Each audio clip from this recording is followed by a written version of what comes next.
여러분 안녕하세요. 이번 시간에는 지층의 생성 순서에 대해서 알아보도록 하겠습니다.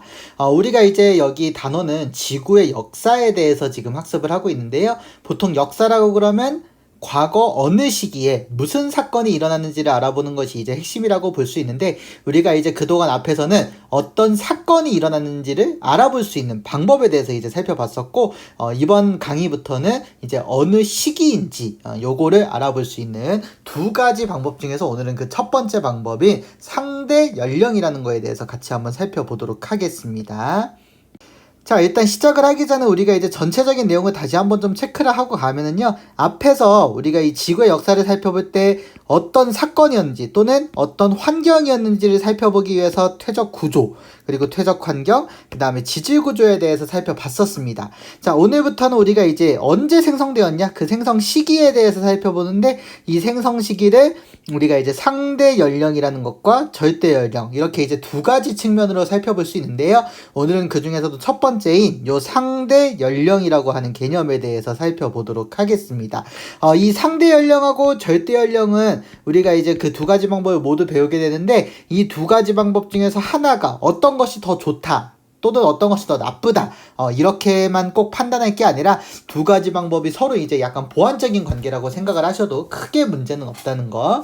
그래서 두 가지 방법을 모두 같이 활용하는 게 바로 이제 지구의 역사를 파악하는 데 매우 큰 중요한 도움이 된다는 거, 여러분들께서 먼저 그런 개념을 잡고 이번 단원 학습을 시작을 하시면 될 것 같습니다.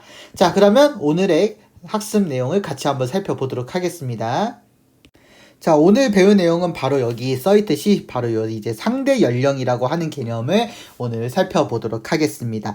요 상대 연령이 이제 그 두 가지 방법 중에 하나라는 건 앞에서 제가 그 단원 개요를 통해서도 간단히 이제 보여드렸을 텐데요. 일단 연령이라고 하는 거는 쉽게 말해서 이제 나이라는 뜻을 가지고 있잖아요. 그죠? 그래서 어떤 지층이나 암석의 나이를 알아보는 방법인데, 이 방법을 상대적으로 알아보는 방법이라고 보시면 되겠어요. 자, 여기서 상대라는 말의 뜻이 뭐냐라고 하면은 보통 여러분들이 그 점수 매길 때 또는 등수 매길 때 그 상대평가라고 하는 거로 점수를 매기는 방법이 있고, 그 다음에 절대평가라는 방법으로 점수를 매기고 있잖아요.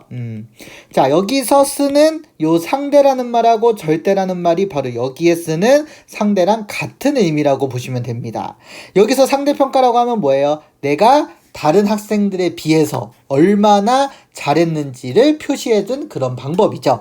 그러니까 쉽게 말하면 남들하고 비교하는 평가 방법이 바로 이 상대평가였는데, 여기서도 마찬가지예요. 바로 다른 지층들 또는 다른 암석들하고 비교를 해서 얻을 수 있는 나이란 뜻입니다. 그래서 상대적으로 비교해서 얻을 수 있는 나이라서 요 상대 연령으로 가지고 얘기를 할 때는 우리가 이제 뒤에서 조금 더 살펴보겠지만, 누구누구보다 먼저 일어났다 또는 나중에 일어났다, 이렇게 알아보는 것이 요 상대 연령으로 따졌을 때 지층 또는 암석의 나이를 살펴보는 핵심 키워드라고 보시면 될 것 같아요. 그래서 이렇게 순서를 좀 따지는 데 사용하는 거, 요것이 바로 이제 상대 연령이다 라고 보시면 됩니다. 자, 그러면 우리가 이제 그 밖에 돌아다니면서 보다 보면 여러 암석들이나 또는 여러 지층들이 이제 존재하고 있는 거를 여러분들이 이제 보실 수가 있게 되는데, 이랬을 때 누가 먼저고 누가 나중에인지를 파악을 할 수 있는 방법이 있어야 될 거 아니에요. 그죠? 그래서 누가 먼저고 나중인지 요거를 파악할 수 있는 방법들이 몇 가지가 있는데, 이 몇 가지들을 한꺼번에 묶어서 우리가 지사학의 법칙이라는 이름으로 붙여놨습니다. 여기서 지사학이라고 하는 거는 바로 지구 역사학이라는 얘기예요. 그러니까 지구의 역사를 알아볼 수 있는 학문에서 이 역사를 알아보는 데 쓰는 핵심적인 법칙을 우리가 지사학의 법칙이다 라고 이렇게 얘기를 합니다. 그 중에서 이제 중요한 거는 요거는 특히나 상대 연령에서 방금 살펴봤듯이 누가 먼저고 누가 나중에 만들어졌지, 요거를 따지는 게 핵심이라고 말씀드렸잖아요. 그죠? 이거를 따지는데 쓸 수 있는 법칙들이에요. 그래서 여러분들께서 이 법칙의 개념이 사실 뭐 그렇게 어려운 것들은 아닌데, 이 개념을 알고 있으면 요거를 이용해서 각각의 만들어진 순서를 파악할 수가 있더라는 거죠. 자, 그러면 이 지사학의 법칙이 어떤 것들이 있는지를 살펴볼 건데, 자, 먼저 그 전에 알아볼 것이 먼저 한 가지가 있어요.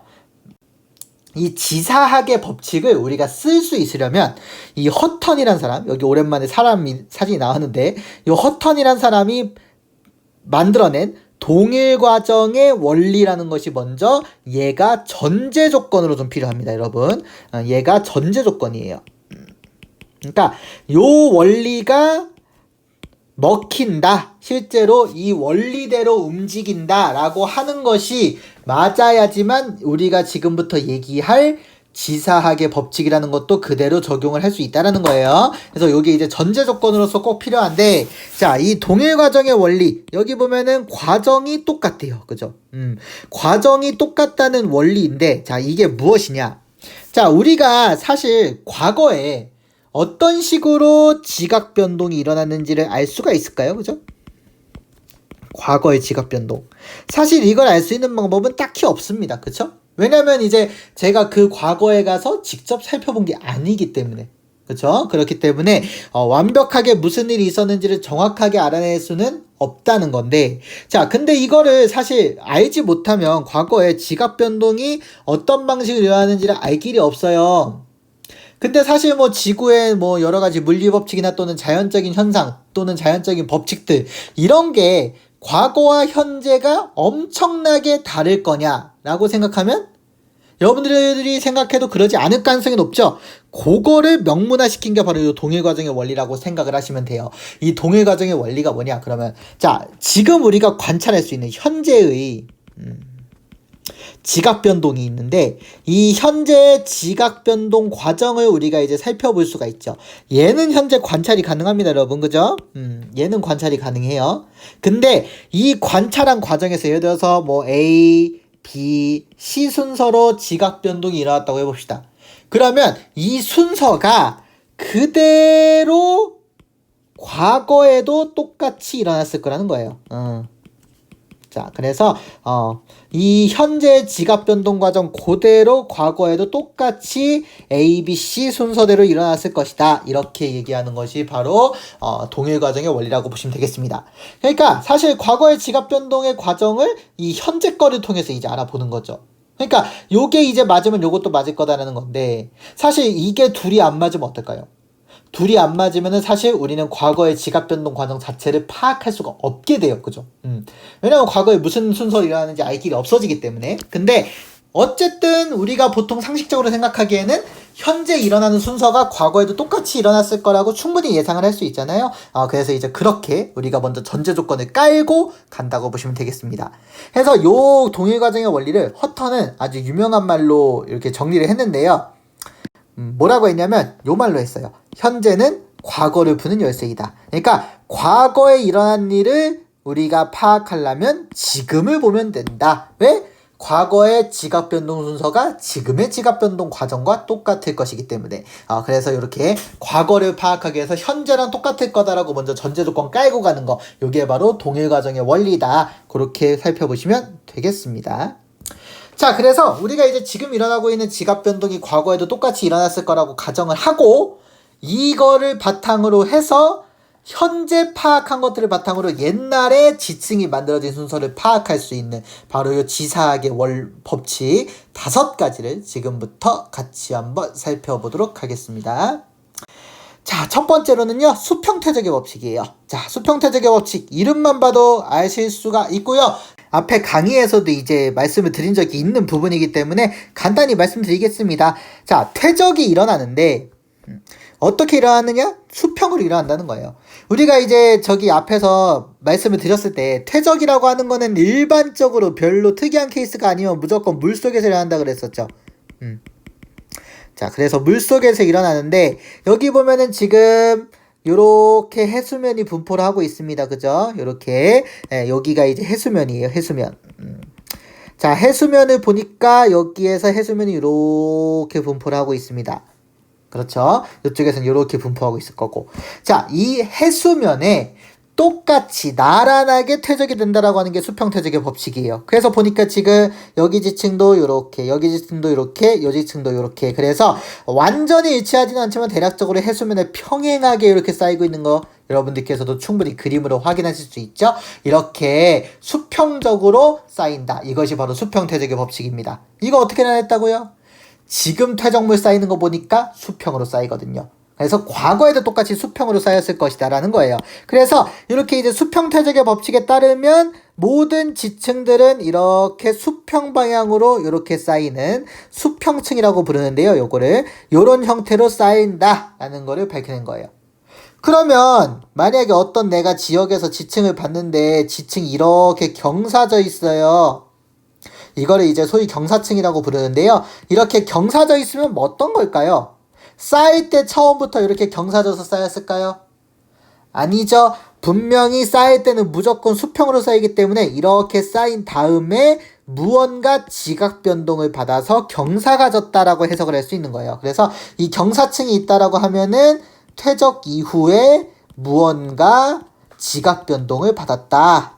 요렇게 우리가 해석을 할 수 있다는 겁니다. 그래서 일반적으로 쌓일 땐 수평으로 쌓인다. 요것이 첫 번째 법칙인 수평 퇴적의 법칙이라고 보시면 되겠습니다. 자, 그 다음에 이제 두 번째 법칙 보도록 하겠습니다. 두 번째 법칙은 지층 누중의 법칙이에요. 자, 여기에서 이제 뭐 지층이라고 하는 단어는 여러분들이 충분히 알고 계시고, 여기서 이제 아주 흔하지 않은 단어인 누중이라고 하는 단어가 나왔죠. 이 누중이라고 하는 단어가 뭐냐면 얘가 이제 거듭할 중자 또는 이제 무거울 중자인데, 여기서 거듭한다 라는 뜻을 가지고 있고, 여기서 이제 누라고 하는 게 뭐냐면은 포개다 라는 뜻을 가지고 있어요. 포개다. 그러니까 지층이 거듭해서 포개진다라는 뜻이 우리가 이제 지층 누중이라고 부르거든요. 그러니까 쉽게 말해서 거듭해서 포개진다고 하면은 지층이 차곡차곡 포개진다. 즉 지층이 쌓이는 거예요. 그러니까 지층이 쌓일 때 어떻게 쌓이는가를 나타내주는 법칙이 바로 이제 지층 누중의 법칙이라고 보시면 되겠습니다. 자, 그러면 이렇게 지층이 이제 어떻게 차곡차곡 쌓이게 되느냐? 그랬더니 자, 여기 그림을 보시면 됩니다. 자, 여기 그림에서 제가 요렇게 만약에 여기가 이제 물속이라고 해볼게요. 요렇게 그래서 요게 이제 수평면입니다. 자, 그러면 요렇게 이제 쌓일 때 여기에서 요게 A, B, C, D, E 요렇게 5개 지층이었다고 해보죠. 자, 그러면 여러분들 당연히 퇴적물들이 요 물 밖에서 이렇게 수평면 안으로 요렇게 이제 퇴적물들이 공급이 될 거예요. 그죠? 요렇게 퇴적물들이 공급이 되는데 쌓일 때 위에부터 쌓이겠어요? 밑에부터 쌓이겠어요? 네, 당연히 밑에부터 쌓이겠죠. 그쵸? 누구나 쉽게 생각할 수 있듯이. 그래서 이렇게 쌓일 때 밑에서부터 차곡차곡 쌓였을 거라고 우리가 생각을 할 수 있는 거예요. 그러면 무조건 별다른 일이 없는 한 밑에 있는 애가 무조건 먼저 쌓인 거라고 생각을 할 수 있겠죠. 위에 있는 애들보다. 그래서 만약에 별다른 일이 없으면 여기서 쌓인 순서를 파악한다고 할 때 무조건 밑에 있는 것부터 이렇게 판단할 수 있는 거예요. A, B, C, D, E 요런 순서대로 쌓였다는 거. 그래서 밑에 있는 층이 더 먼저 만들어지고 위에 있는 층이 나중에 만들어졌다. 요렇게 파악할 수 있는 것이 바로 지층 누중의 법칙입니다. 사실 말로 요렇게 설명드렸지만 상식적으로 생각할 수 있기 때문에 그렇게 어려운 것들은 아닐 거예요. 다만 여기서 이제 여러분들 좀 주의하셔야 될 부분은 뭐냐면은 얘네들이 역전됐는지를 파악하셔야 돼요. 역전되었는지. 이거는 반드시 체크를 하셔야 됩니다. 근데 우리가 이 지층이 만약에 역전되었다고 하면 쌓인 순서가 거꾸로 E, D, C, B, A가 될 거예요. 근데 얘가 역전이 되었는지 안 되었는지 이렇게는 사실 파악이 안 되지만 우리가 역전되었는지 여부를 파악할 수 있는 방법 앞에 강의에서 말씀을 드린 적이 있습니다. 그쵸? 여러분들 학습을 하셨는데 그게 바로 뭡니까? 그렇죠. 대표적으로 우리가 퇴적 구조를 가지고 파악할 수 있어요. 퇴적 구조. 퇴적 구조가 바로 이제 그 사층리, 연은, 건열, 점이층리 이런 애들이 있었죠. 이런 애들은 위아래가 확실히 구분되기 때문에 이 퇴적 구조 가지고 역전되었는지 확인이 가능하다고 했습니다. 그래서 요거를 먼저 파악하고 역전이 안 됐다. 그러면 요렇게 밑에서부터 쌓인 거 무조건 맞게 됩니다. 그리고 또 한 가지 이제 안 배웠던 건데 요거는 화석 가지고도 사실은 역전되었는지 파악을 할 수 있거든요. 요거에 대해서는 뒤에서 또 나오니까 그때 가서 좀 더 자세히 살펴보면 될 것 같습니다. 자, 그래서 지층 누중의 법칙은 이렇게 된다는 거 확인하시면 되겠네요. 자, 그 다음에 세 번째는 이제 동물군 천위의 법칙이라고 봅니다. 자, 동물군 천위는 바로 요 지층들에서 화석이 어떻게 나오는가에 대한 내용이에요. 자, 화석이 어떻게 나오는가인데, 자, 당연히 여러분들 동물들은 지구의 역사가 지속이 되면서 지속적으로 진화해서 새로운 생명체들이 태어나서 결국 가장 진화했다고 알려져 있는 우리 인간까지 왔습니다. 그죠? 자, 그럼 보세요. 자, 어떤 동물들이 생존하는 시기가 다른데, 예를 들어서 A라는 애에서 시작해서 B, C, D라는 순으로 진화를 했고, 얘네들은 다 멸종을 했다고 해보겠습니다. 진화하면서. 그래서 현재는 D만 남아있어요. 자, 이렇게 됐을 때, 그러면 보세요. A가 가장 먼저 단계고, B가 그 다음, C가 그 다음, D가 그 다음이니까, 넷 중에서 가장 먼저 살았던 애가 누굴까요? 그렇죠. A가 가장 먼저 살았을 거고, D는 지금 살고 있으니까 가장 나중에 살았을 거예요. 자, 그러면 지금 얘들이 살았던 시기를 살펴보면은, A 쪽이 가장 과거에 살았고 D가 현재에 살고 있습니다. 이렇게 얘기를 할 수 있겠죠. 그래서 시기적으로는 이래요. 그러면 이 시기를 그대로 했을 때 얘네들이 전부 다 화석이 됐다고 해봅시다. A, B, C가 화석이 됐으면 가장 오래된 지층은 이 셋 중에서 어떤 화석이 나오겠어요?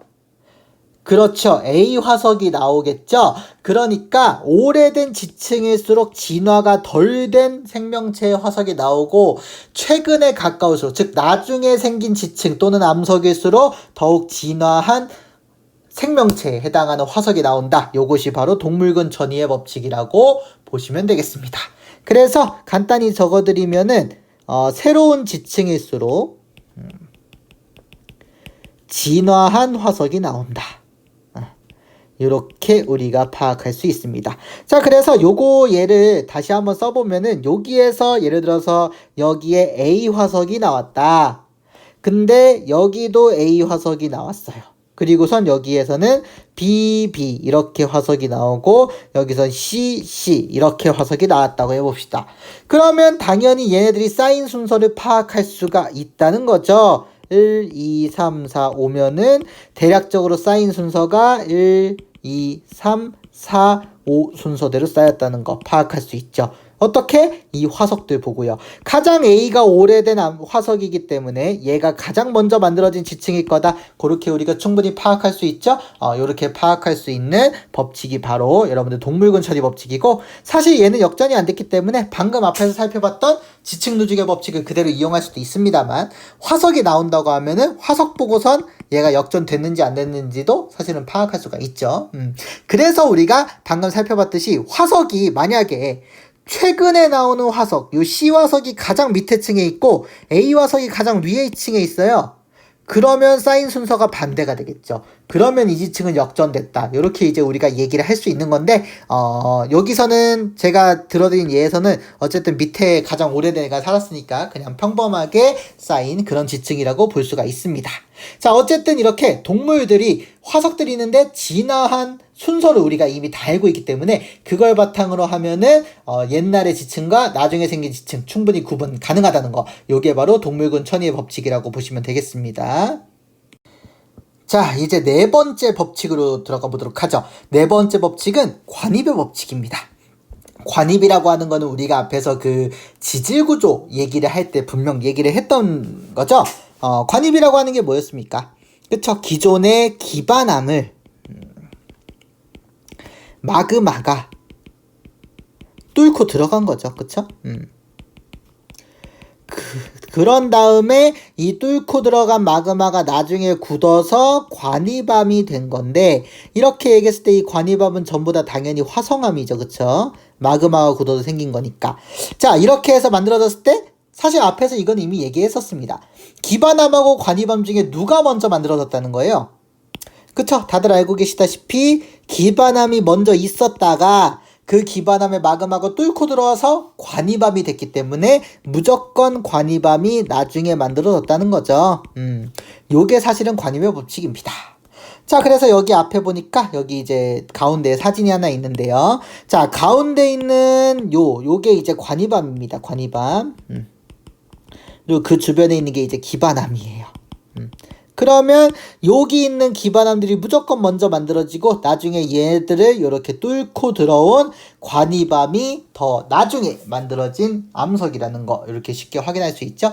자, 이렇게 관입을 하면은요, 이렇게 지층을 봤을 때 약간 요 뒤쪽에 있는 이 기반암을 요 관이밤이 약간 덮은 것 같은 이런 형태로 좀 나타나요. 그래서 이렇게 이제 덮은 형태로 보면은 이렇게, 그리고 요 결하고 아무 상관없이 이렇게 뚫고 들어왔다 그러면 얘가 관입이구나 라는 거를 파악할 수 있는데, 사실 얘가 관입했다는 걸 알 수 있는 방법이 한 가지가 더 있다고 그랬었죠. 바로 여기 지금 표시되어 있는 요 부분, 요 부분으로 이제 추가적으로 알 수 있다 그랬는데, 요게 뭐였습니까?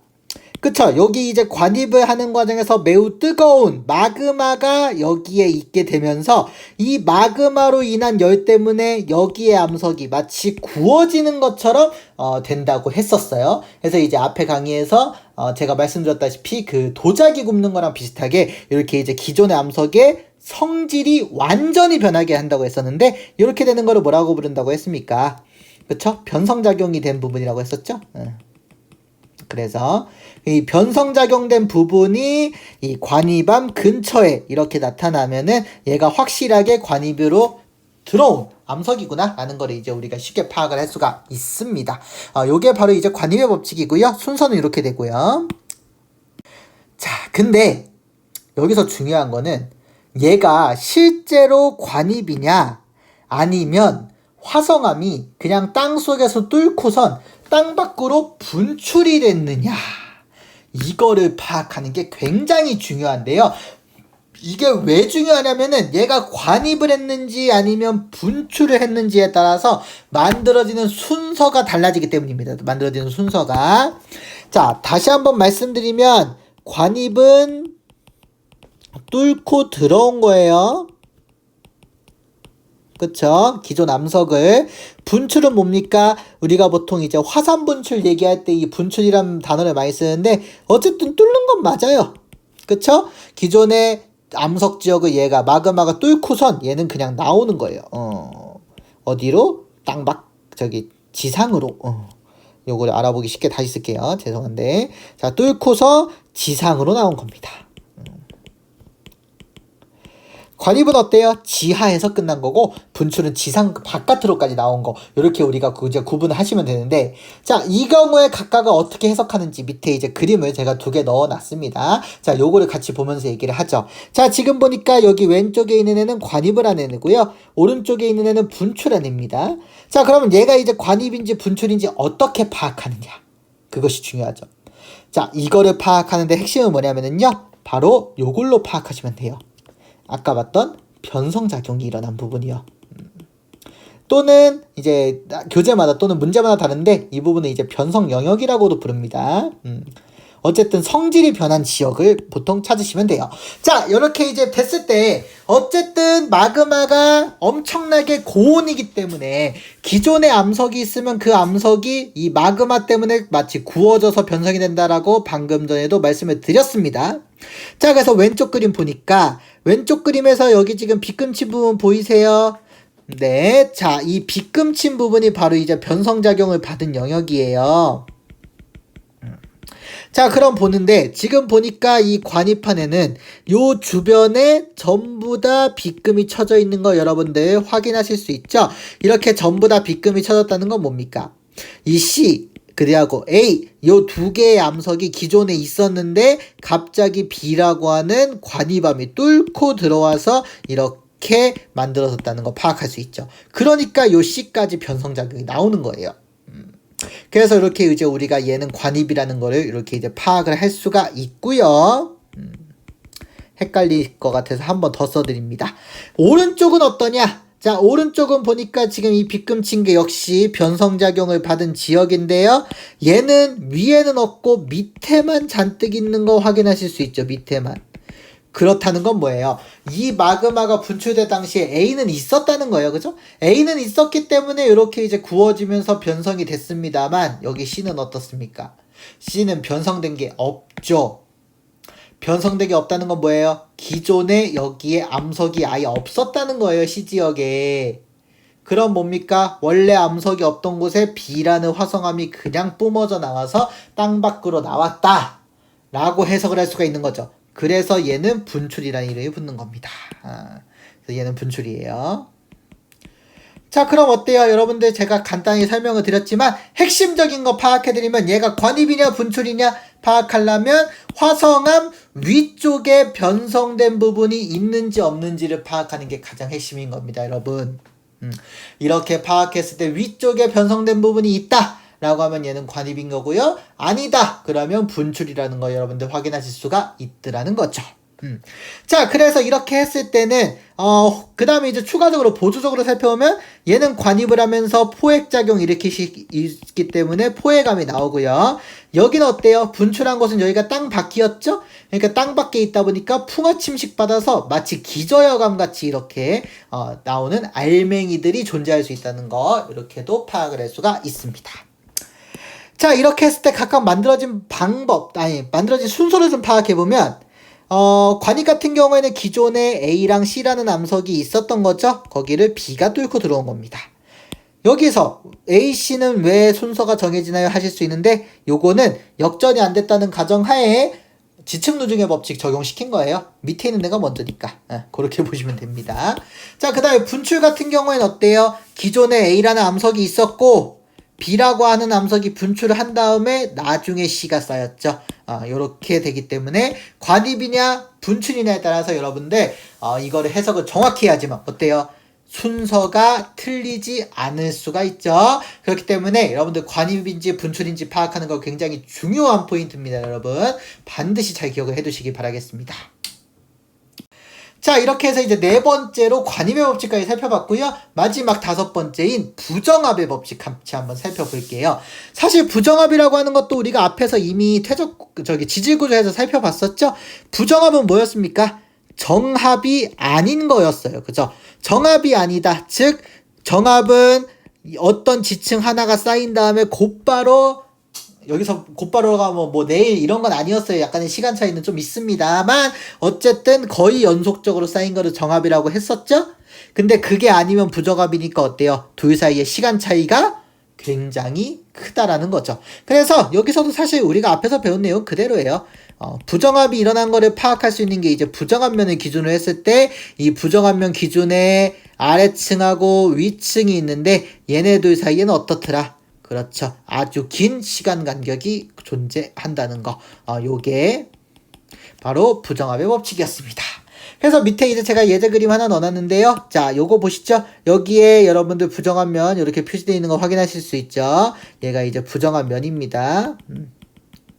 자, 요렇게 부정한 면일 때, 요 부정한 면이 있으면 요 밑에 있는 지층하고 요 위에 있는 지층 사이엔 매우 큰 시간 간격이 존재한다. 요게 바로 부정합의 법칙이고요.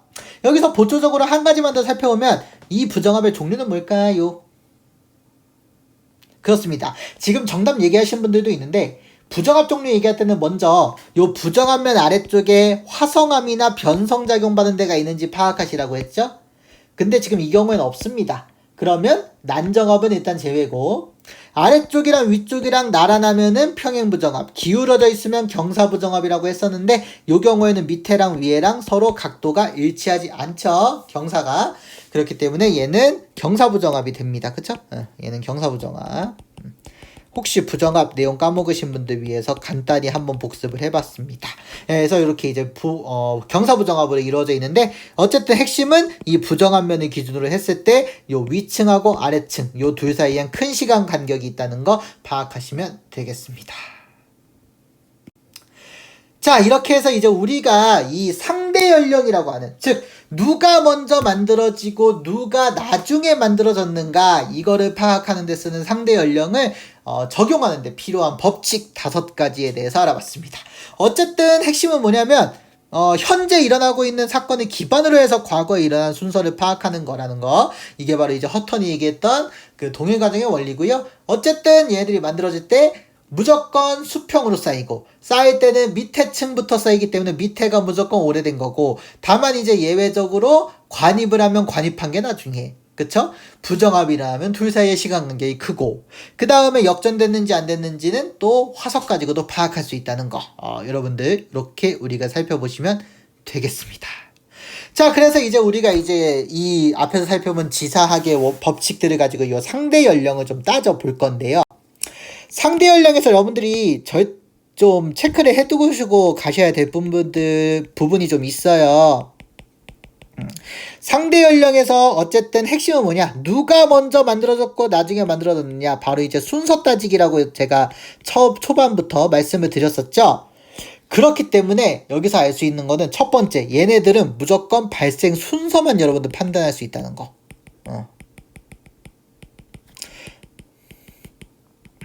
그러면 뭘 파악할 수 없느냐? 정확한 연도 파악은 안 됩니다, 여러분. 이거 가지고는. 즉 무슨 얘기냐? 어떤 암석이 3억 년 전에 만들어졌어요. 또는 5억 년 전에 만들어졌어요. 이렇게 연도를 써서는 파악할 수가 없다는 거예요. 왜? 얘가 만들어진 순서만 알 수 있지 어느 시기에 정확히 만들어졌는가는 이거를 가지고는 파악할 수 있는 방법이 없다는 거. 그래서 여러분들 이 상대 연령만 가지고는 어때요? 지구의 역사를 정확히 알아내는 데는 약간의 한계점이 존재하죠.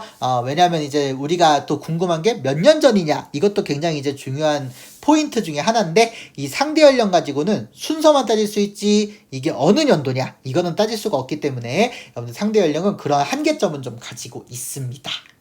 그래서 그거 여러분들이 좀 파악을 좀 해두시고요. 보시면 될 것 같아요. 자, 그러면 이제 우리가 이 상대 연령을 순서를 따진다는 거 알아봤으니까 어떤 순서로 우리가 알고 있는지 이거를 한번 연습을 좀 해볼까 해요. 그래서 여기 이제 제가 테스트로 하나 갖고 왔는데 요거의 경우에는 일단은 기본적으로 역전을 안 했다는 가정을 하겠습니다. 네, 역전 안 했다는 거. 자, 이렇게 역전을 안 했다고 했을 때 얘네들이 여기 A부터 H까지 제가 써놨는데 얘네들이 과연 어느 것부터 만들어졌는지를 여러분들 파악을 해보시면 되겠어요. 자, 정답을 곧 알려드릴 건데 먼저 생각을 좀 하셔야 되니까 잠깐 영상 일시 중지하고 한번 풀어보시기 바라겠습니다. 자, 일시 정지하고 풀고 오셨나요? 풀고 오셨다면 여러분 아주 성실한 학생입니다. 네, 한번 해보셔야지 사실 여러분들 실력이 늘기 때문에 한번 해보시는 거 좀 권해드리고, 자, 정답은 일단 말씀을 드리면 기본적으로 먼저 어때요? 지층 누중의 법칙을 기본적으로 적용을 시키시면 됩니다, 여러분. 지층 누중을 적용하면은 밑에 있는 애가 위에 있는 애보다 먼저 쌓였다는 거 여러분들 확인하실 수 있죠? 그러니까 가장 먼저 쌓인 게 H인 거예요. 그 다음이 G, 그 다음이 F, 그 다음이 E, 그 다음에 D입니다. 자, 이렇게 5개 층 쌓였는데 D랑 C 사이는 지금 잘 보니까 어때요? 얘네들 사이에 뭔가 울퉁불퉁한 뭔가가 있고 요 위에 층하고 밑에 층 사이에 이 기울기가 나란하지가 않죠? 그래서 이것만 봐도 여러분들 딱 확인하실 수 있을 텐데 그렇습니다. 얘가 지금 부정한 면이라는 거 확인하실 수 있죠. 그러면 지금 D랑 C 사이에는 큰 시간 간격이 있는 건데, 자, 근데 거기서 잘 보니까 지금 여기에 암맥이라고 하는 바로 화성암 F가 들어와 있고 그 주변에 변성작용 받은 부분이 있네요. 그럼 얘는 뭐예요? 그렇죠. 관입이 일어난 거죠. 그래서 지금 보니까 F라고 하는 애가 관입으로 들어와 있습니다. 그쵸? 자, 근데 그럼 관입이 먼저인지 부정합이 먼저인지 이건 어떻게 할까요? 그쵸. 지금 보니까 관입을 이렇게 쭉 들어왔는데 관입을 하다가 여기가 지금 부정한 면이 이 관입한 거 위에를 덮고 있죠. 덮고 있다는 것 자체는 뭐냐? 얘가 이렇게 뚫고 들어왔다가 나중에 이 C라고 하는 지층이 이거보다 나중에 쌓였다는 거예요. 나중에 만들어지니까 덮어버리는 겁니다, 여러분. 그쵸? 그 미술 같은 거 할 때 이렇게 덧칠할 때도 위에 덧칠하는 게 이제 나중에 결국에 밑에 있는 거 덮어버리는 형태가 되잖아요. 그런 것처럼 이렇게 이제 덮으면 나중에 일어난 사건입니다. 그래서 부정합 먼저 일어난 게 관입이 먼저인 거예요. 부정합보다 먼저 일어난 게. 자, 이렇게 해서 관입됐다가 부정합이 일어났습니다. 부정합 되고선 역시 또 지층 누중 한 번 더 적용시키면 돼요. 그죠? 그렇게 해서 부정합이 일어난 다음에 C, B, A 이런 순으로 쌓였다는 거 파악하실 수가 있죠. 그래서 지금 여기에서는 총 3가지 법칙을 썼는데 지층 누중, 그 다음에 부정합 법칙, 그 그 다음에 또 한 가지 관이법칙, 이렇게 세 가지 이용해서 우리가 지층에 만들어진 순서 그리고 일어난 사건의 순서를 이렇게 파악하는 상대 연령이라고 하는 활동 같이 한번 해봤습니다. 자, 이렇게 해서 이제 우리가 오늘 상대 연령이라는 거에 대해서 간단히 살펴봤습니다. 다시 한번 정리해드리면 상대 연령은 내가 어느 지역에 있는 여러 지층들을 관찰을 했을 때 이 지층에서 일어난 사건들의 순서를 파악하는 방법입니다. 그래서 이제 어떤 사건이 먼저 일어났고 또는 어떤 지층이 먼저 만들어졌고 그 다음에 어떤 사건 또는 어느 지층의 생성이 나중에 일어나는가, 즉 사건들이 일어난 순서를 따지는 데 이용하는 것이 바로 이 상대 연령이었는데, 이 상대 연령이라는 거를 이용하기 위해서는 우리가 이거를 파악할 수 있는 방법인 바로 지사학의 법칙에 근거해서 여러분들 만들어진 순서들을 파악할 수가 있었다는 거, 이게 바로 오늘의 핵심 내용이 되겠습니다.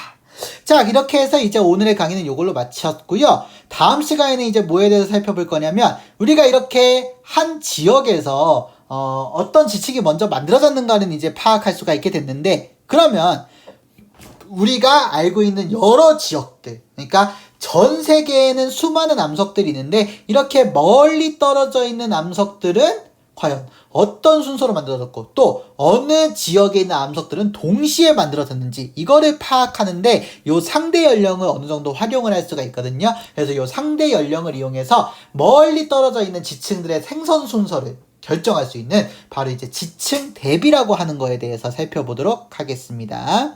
자, 오늘 강의는 여기까지 하고요. 혹시 궁금한 점 있으시면 언제든지 질문 남겨주시고 저희는 다음 강의에서 만나보도록 하겠습니다. 여러분 모두 수고 많으셨습니다. 고맙습니다.